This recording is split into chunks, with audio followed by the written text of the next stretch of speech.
до каде сме во однос на демократијата во партиите, до никаде. Нема ни статус кво, има назадување. Со секоја нова гарнитура на внатрепартиски политички раководства, кои единствена цел имаат како да станам премиер, министер или државен функционер, за да дојдам до основната мотивација, а тоа е службена картичка, тендери, коли, секретарка и телефон. Тоа се основните мотиви кои ги држат веројатно во кондиција и затоа се добри клиентелисти, дури и лојалисти, се додека може да ги остваруваат своите интереси. И точно, мислам дека Никица тоа го спомена, во партиите не треба да бараме демократија, но е трагедија во партиите што не може да бараме дури ни идеолошки пристап. До таму дојдовме во дното на македонската политичка сцена, што ниту во партијата не се разговара за идеологија. Ајде што не се разговара за политички прашања од краткорочен, среднорочен или долгорочен аспект, од интерес на државата, од интерес на партијата, не се разговара ни за идеологија. Тоа е прашање кое не постои. Така што основната идеологија е интересот, клиентелизмот, а се остварува низ лојализам и со се онаа што можеме да го видиме и со онаа што можам сега да кажам и во како дел од политичка партија во која етаблиравме фракција и преку која се бориме токму за демократизација на политичките структури, работата тешко оди, првенствено поради политичките притисоци. И сега сме пак во праксата. Од една страна, кога се обидувате да ги освестите своите сопартици во идеолошко-политички аспект, а потоа да ги освестите и во аспект на тоа што значи внатрепартиската демократија и развојот на партијата, од другата страна имате раководство кое применува секакви методи, посебно ако е на власт, до уцени, закани, екзистенцијални прашања. И ние тука, така некако како тргна дискусијата, не се допревме до основниот мотив за појавување на клиентелизам и паѓање на демократијата, а тоа е економската зависност на луѓето. И воглавном ние тука што зборуваме, се чувствуваме доволно економски слободни, да можеме да зборуваме, да не подпаднеме под нечи удар, да ни биде загрозена животната екзистенција. Но тоа го гледаме на секој чекор. И она втора таква работа што ни се случува внатре во политичките структури е многу интересна на нивото на необразованост на членството. И затоа ние имаме, некогаш ВМРО ДПМН имаше преку 100.000 членови, а ги изгуби изборите. Значи, некоја логика е дека ако имаш 100.000 членови, треба да имаш 400.000 гласови. Минимум само од непосредните членови и нивните семејства, да кажеме, во некој просек. Тоа значи дека членството во политичка партија ништо не значи.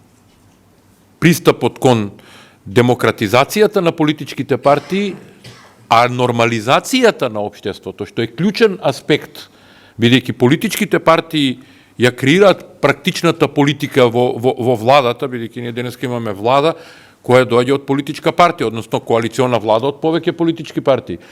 Такви какви што се тие капацитет, недемократски капацитети во политичките партии, таква е и владата.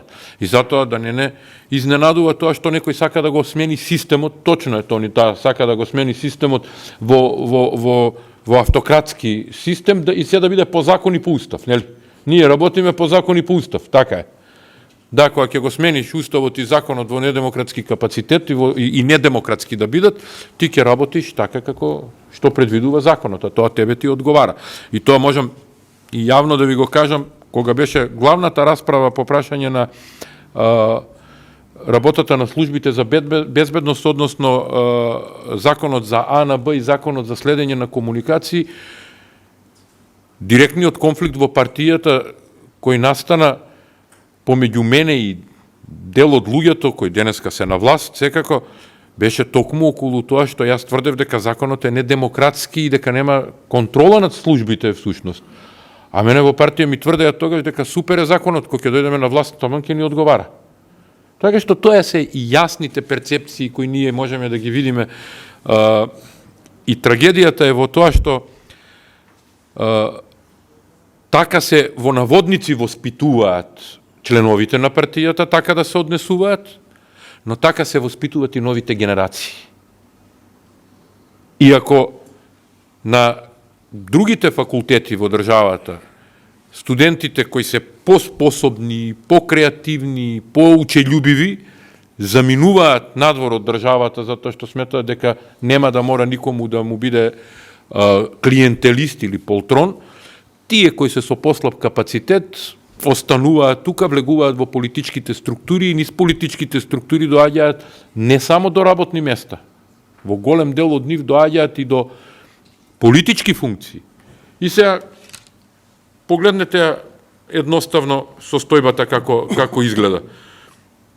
За 15 месеци влада немаме ниту еден нов закон кој ќе го подобри живеењето на граѓаните. Те не мора да биде демократски закон да го наречеме, да го подобри живеењето на граѓаните, да реши определено прашање. И понатаму се судруваме, барем во областа која јас ја работам и научно и стручно, со пожари, со сигурносни загрозувања, со хибридна војна, нели? Тоа го слушавме без да имаме јасна представа за тоа што подразбира актерите на искажувањето за хибридната војна, што е тоа хибридна војна, а верувам дека и самите не знаат што е тоа хибридна војна, нити да ја дефинираат, нити да ја опишат. Додуше некои се обидува да ја опишуваат, нели, автомобилите се интересна работа, современа технологија. Имаме состојба во која дали чувствувате разлика од претходната влада и оваа влада во политички, економски, правно, уставен систем, односно функционирање, нови закони, нови уредби, нешто што нормално ја функционира државата. Подобрување на функциите на државата, економски да не зборуваме.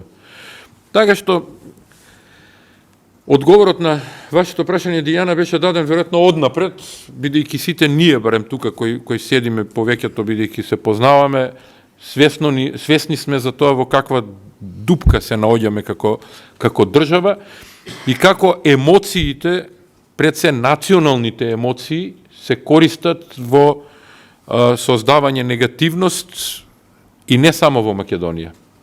За наша жал, тоа е негативност и кон нашите партнери од НАТО и тоа ја попречува активноста на Македонија кон ЕУ, дури и во контекст на тоа дека во ведничарите што кажа каде се брани демократијата во Европа денеска од директно нејзино рушење, дури и улогата на нас како држава кон поддршката на Украина е толку падната, толку беззначајна, што мислам дека никој овде нема да се сети што последната година Македонија направи за да ја поддржи Украина.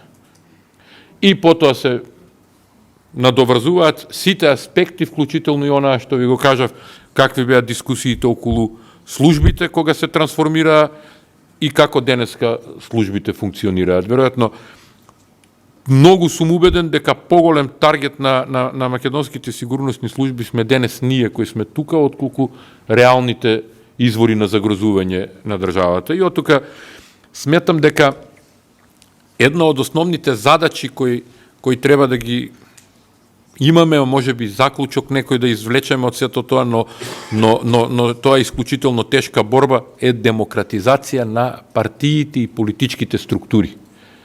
Односно, пак доаѓаме до граѓаните како носители на демократизацијата и веројатно во дискусијата се надевам ќе зборуваме и за тоа зошто е абстиненција од избори и зошто не одат луѓето на избори, што воглавном се случува или се во определен момент буквално принудени да гласаат против, а не да гласаат за некоја опција која ја имаат.